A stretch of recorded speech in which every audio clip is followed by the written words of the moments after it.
이게 업무와 관련된 상황에서 괴롭히는 걸로 사실 법이 돼 있긴 하거든요. 왜냐하면은 업무상 적정 범위를 넘어야 된다는 규정이 있기 때문에 어느 정도의 업무상 관련성은 있어야 돼요. 근데 그렇다고 해서 사적인 공간이나 SNS 같은 데가 다 안 된다는 게 아니라, 이를테면 회사 내에서 예를 들어서 동기생이 있는데 남자 동기생이 어떤 여자 동기생을 보고 너무 좋아해서 그 사람한테 이렇게 막 좋아한다는 표현을 하는데 그거를 되게 불쾌하게 좀 받아들인다. 나는 이게 직장에서 얘가 왜 이런지 모르겠다 했을 때 그런 식의 어떤 의사표현들?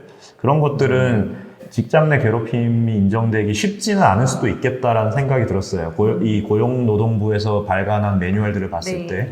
근데 물론 그것도 이제 우위에 있을 때 이제 우열 관계가 인정되고 뭐 이렇다면 좀 리스크는 있겠죠, 당연히. 아주 사적인 부분들에서는 조금 인정되기 어려운 부분들도 있을 수는 있겠다. 뭐 이런 부분들은 있어요. 근데 단순히 이제 그 공간이 회사 밖이라거나 아니면 SNS를 통한다거나 이런다고 해서 이게 부정되진 않습니다. 대표적으로 이제 김종훈 변호사님 저한테 맨날 이제 카카오톡 뭐 일 똑바로 안 하냐, 네가 쓴 건 좀 볼 게 없다, 뭐 이런 식으로 만약에 말을 한다면 화장실 자주 가네. 너는 왜 일을 안 하고 화장실 가고 화장실에 앉아서 일을 해라, 뭐 이런 말을 한다면 그거는 이제 좀 이제 괴롭힘이 되는 거죠. 그러니까 김정은 변호사님 예를 하나 좀 들어봐 주시겠어요? 술자리 같은 것도 좀 이게 직장 내 괴롭힘 금지가 될 수 있을까요? 술자리를 만들어라, 선배가 후배한테. 만들어라. 저희는 술자리 워낙 좋아하니까 그런 거는 충분히 납득을 할 수 있지 않을까. 네? 저희가 이런 거예요. 그러니까 이런 겁니다. 이런 거예요. 술자리는 너무. 네. 그러니까 술자리를 만들어라 라고 해서 바로 괴롭힘이라고 딱 직결될 수는 없겠지만 이런 게 이제 뭐 여러 차례 반복이 되거나 참석하기 싫은 사람들까지도 강요하는 차원에서 이제 그런 자리를 계속 만들려고 하거나 뭐 왜 너 이런 거 하라 그랬는데 안 해? 심할 써와. 뭐 예를 들어 이런 정도가 좀 지나치면 이제 정말 그러시는 줄 알고 깜놀해. 요새 정말 그래요. 네, 정말 그렇습니다. 또 덕분에 저희가 살고 있습니다. 결국 이것도 그 사회 통념상 판단을 해야 되는 부분이라서 그 정도라는 게 되게 중요할 것 같아요. 그래서 그 상황을 놓고 봤을 때 이게 친분 관계에서 할 수 있는 소리인지 아닌지 이거 하나가 어떤 그런 판단 기준이 될 수 있을 거고, 두 번째로는 빈도수가 굉장히 중요할 것 같아요. 빈도수. 1년에 한 번 정도 어쩌다 전화 오면 이 사람 취했나 보다 뭐 이렇게 넘어갈 수도 있는 거죠. 회식 끝날 때마다 전화 오고 네, 네. 막 1년 내내 전화 오고. 그게 주사예요, 주사. 네. 일주일에 한 번씩 막. 근데 갑자기 표정이 싸늘해졌어요. 그러니까 이게 저희가 계속 근데 기준 같은 거를 지금까지 좀 많이 말씀을 드리니까 조금 뭐 무슨 말인지는 알겠는데 좀 어렵다, 추상적이다 이렇게 생각하실 수 있고, 저희도 사실 좀 그렇긴 해요. 그래서 나름대로 시뮬레이션을 해서 내지는 해외에서의 사례 같은 걸 참고해서 이런 거는 조금 적정 범위를 넘는 행위다라고 보는 것들을 예시를 좀 들어놓은 게 있긴 있거든요. 김주선 변호사님 좀 말씀해 주실 수 있을까요? 어떤 제가 인상적인 경험담을 토대로 예를.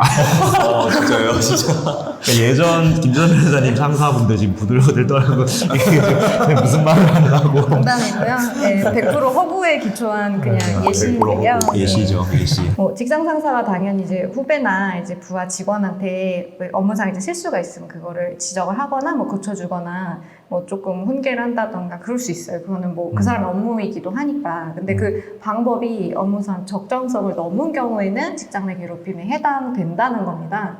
그래서 예를 들어서 뭐 잘못을 했는데 공개적으로 혼내고 너가 잘못한 거를 단체 메일로 뭐 팀원들한테 써서 보내 막 이런 경우는 뭐 잘못은 했지만 사실 그거를 이제 다른 사람들한테 알리는 게 업무 능력 향상에 도움이 되는 것도 전혀 아니고 그리고 되게 인격적으로 굴욕감이 들잖아요. 제가 당연한 건 아니고요. 네. 같은 맥락에서 이제 직원들 이제 감독을 하는 방법이 좀 너무 사회적으로 초과하는 경우도 직장 내 괴롭힘에 해당이 돼요. 예를 들어서 팀장님이 이제 팀원들이 이제 일 잘하고 있나 뭐 감독하는데 막 CCTV를 떼다가 책상에다 놓고 이걸 막 보고 있는 거예요. 실제로 있었던 일입니다. 그래서 그 팀원들이 이제 뭐 책상에서 이제 업무하다가 이제 뭐 과자 같은 거 이제 까먹으면은 그 사람한테 이제 메일을 보내는 거예요. 과자 맛있어? 이렇게. 예, 실제 사례고요. 그래서 그 사람이 이제 너무 무섭잖아요. 자기의 어떤 일거수일투족이 너무 심한 감도로 감독을 당하고 있다는 것 때문에 이게 정신적으로도 이제 조금 스트레스 때문에 이제 병이 왔고 당연히 이제 업무도 제대로 못 하죠. 소름 돋네요. 화장실 진짜 갔다 오면 소름 돋네요. 화장실 오늘 2번 갔다 왔네. 이러면 어떻게 사람이 일을 그건 좀 하겠어요? 예. 진짜 같았네. 이런 거는 이제 다 해당이 되는.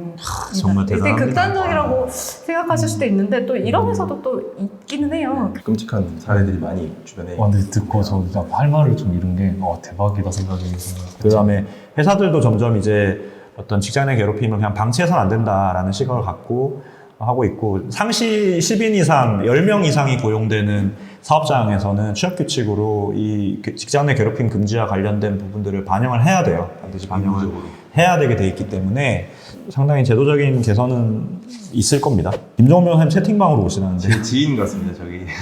그래요? 채팅방이 더 재밌었다고 제가 채팅방에 있는 게. 채팅방만큼은 해주셔야죠. 그래야 일당을 드리겠습니다. 그냥 뭐 고용노동부에서 아까 말씀드린 것처럼 직장 내 괴롭힘 행위 임정 변호사님도 예시를 좀 들어주실 수 있을까요? 예, 이거 근데 대충 내용을 제가 이렇게 한번 묶어봤어요. 묶어보니까 집단 따돌림의 관점에서 가장 많이 이렇게 예시를 들고 있어요. 그러니까 결국 직장이라는 것이 결국 사회생활을 하는 것이다 보니까 정신적 스트레스를 가장 많이 받는 쪽이 결국 그런 따돌림. 결국 큰 범주에서의 따돌림의 개념인 것 같거든요. 그리고 뭐 승진이나 훈련 이런 데서 배제하고 정당한 이유 없이 배제하거나 여기 되게 재밌는 얘기도 있어요. 업무에 필요한 비품을 주지 않아요. 그냥 그분한테. 그러니까 컴퓨터를 제공을 안 하면서 야 빨리 엑셀 프로그램 만들어와. 뭐 하고 있어? 네, 되게 익숙하신데. 아니 리얼했나요? 그래서 네, 그런 것도 있고 그 다음에 여기 네트워크 접속을 홀로 차단한다고 돼 있어요. 참 엄청나지 않나요? 대단하네요. 사실 이 범주는 굉장히 넓습니다. 이렇게 그냥 부당하게 좀 우리가 상식적으로 좀 사회 통념상 부당하다고 여기는 것들이 이런 짓은 하면 안 된다. 이런 네, 거를 그렇죠. 그 초등학교 때 우리가 배웠던 지식으로 봤을 때 이런 건 하면 부당하다. 그런 것들은 다 해당이 초등학교 때? 네, 그러니까 사실 법이라는 게 그렇잖아요. 이게 뭐 굉장히 어려운 개념이 아니라 괴롭히면 안 된다는 거기 때문에 정말 괴롭힘을 느낄 만한 사유라면 해당이 될 만한 소지가 있습니다. 저희 직장 내 괴롭힘 예시 중에 하나로 이렇게 김종원 변호사님 말씀해주신 것 중에 네. 그 사내 뭐 인트라넷 차단 이런 거 있잖아요. 네. 되게 사실 유치한 방법인데 의외로 이게 굉장히 뭐 면벽 수행만큼 근로자한테 되게 절망감을 주는 수단이래요. 그래서 이게 심리적인 관점에서 나는 이제 이 회사의 일원이어서 인트라넷에 접속을 할 수 있는 거잖아요. 근데 이게 인트라넷 접속을 막으면 내가 지금 물리적으로는 회사 안에 있지만 내가 이 회사에서 내쳐졌구나 이런 심리적인 타격을 받게 된다고 하더라고요. 그래서 이것도 굉장히 좀 악질적인 사실 괴롭힘 방법이기 때문에 그렇네요. 예. 그러니까 직장 내 성희롱이랑 직장 내 괴롭힘이랑 그렇죠. 예. 뭐 좀 굉장히 비슷한 개념 아니냐, 뭐 일견 비슷해 보이기도 하는데 이게 좀 다르게 봐야 될 기준이 있을까요? 남녀고용평등법상 그 성희롱에 대한 이제 사용자 방지 조치나 이제 그 조사 의무 이런 게 먼저 그 시행이 됐어요. 제정 시행이 돼서 그래서 먼저 있는 법은 이제 제외하고 나머지 부분만 이번에 이제 개정된 직장 내 괴롭힘 방지법에서 일단 규율하는 걸로 그렇게 정리가 되어 있고 남녀평등법상 이제 성희롱이랑 이 직장 내 괴롭힘은 어떤 차이냐? 그거는 전자는 이제 성적 언동이 이제 들어간 행위를 얘기를 합니다. 그 남녀고용평등법에서 성희랑 관련이 있지만 남녀고용평등법상의 성희롱 해당이 안 돼서 직장 내 괴롭힘에 해당이 되는 것들이 있는데, 그러니까 뭐 성역할을 통한 뭐 성차별 이런 거 있잖아요. 그러니까 뭐 예를 들어서 남자 직원한테 남녀 직원 이렇게 같이 있는데, 야, 너는 남자니까 뭐 정수기 물통 너가 하고 뭐 짐도 너가 옮기고 여자애들은 그냥 앉아 있어. 뭐 이런 것도 이제 성차별이잖아요. 그런 것도 이제 그 강도가 이제 심하고 그 특정 대상을 이제 괴롭히려는 의도가 객관적으로 분명하면 그것도 직장 내 괴롭힘에 해당이 됩니다. 그래서 기본적으로는 사실은 이게 조사하거나 이런 거는 뭐 사실 이제 당사자 입장에서는 크게 다를 건 없어요. 근데 법률 체계가 조금 다르다. 예. 이거를 말씀드리는 거예요. 그러니까 근로기준법보다 오히려 그 직장 내 성희롱에 대해서는 남녀고용평등법에서 오히려 더한 이제 규제를 두고 있으니까 그쵸, 그쪽이 더 강하죠. 그쪽으로 가서 이제 특별법으로 이 문제를 처리하면 된다라는 것이고요. 이게 직장 내 괴롭힘에 해당하지 않는다는 개념이 아니라. 그렇죠. 네. 성희롱 포함 이제 직장 내 괴롭힘이 발생하면 나 신고할 수 있고 신고해도 그렇죠. 불이익 절대 받지 않는다. 이걸 어기면 사용자 형사처벌다. 이 정도만 기억하시면 될 것 같습니다. 근데 그러면 제일 중요한 게 결국 당한 사람은 어떻게 해야 돼요? 정 변호사님 뭐 어떻게 해야 돼요? 사실 뭐 여러 가지 뭐 이제 절차들이 법령이라든지 그 가이드라인에 써 있기는 해요. 근데 사실 그런 매뉴얼들은 이제 그 근로자가 아니라 사용자 입장에서 좀 도움이 되는 게 많고요. 그냥 이제 그 직장 내 괴롭힘을 당하는 사람 입장에서는 일단 첫 번째로는 그 본인이 이게 직장 내 괴롭힘인가 하고 애매하면 국번 없이 1350으로 연락을 하셔서 이제 고용노동부 상담전화인데 친절하게 설명을 해주시기 때문에 이걸 듣고 사실은 그쪽에서 절차를 안내를 해줘요. 그래서 그대로 하면 되고요, 기본적으로는. 그리고 이제 내가 신고를 하는 입장에서 말씀드리고 싶은 거는 첫 번째, 이게 직장 내 괴롭힘 수준이 아니라 뭔가 아까 이제 뭐 성희롱이라든지 아니면 뭐 폭행을 당했다든지 하는 거는 애초에 뭐 이것도 이거지만 이거 형사 문제이기 때문에 바로 경찰서 가셔도 됩니다. 맞아요. 두 번째로는 나는 이렇게 시끄럽게 하기 싫다, 조용히 하고 싶지만 이건 확실히 이 책임을 따지고 싶다라고 한다면은 일단 회사에 신고를 하시되 내가 바라는 희망사항을 명확하게 말씀을 하세요.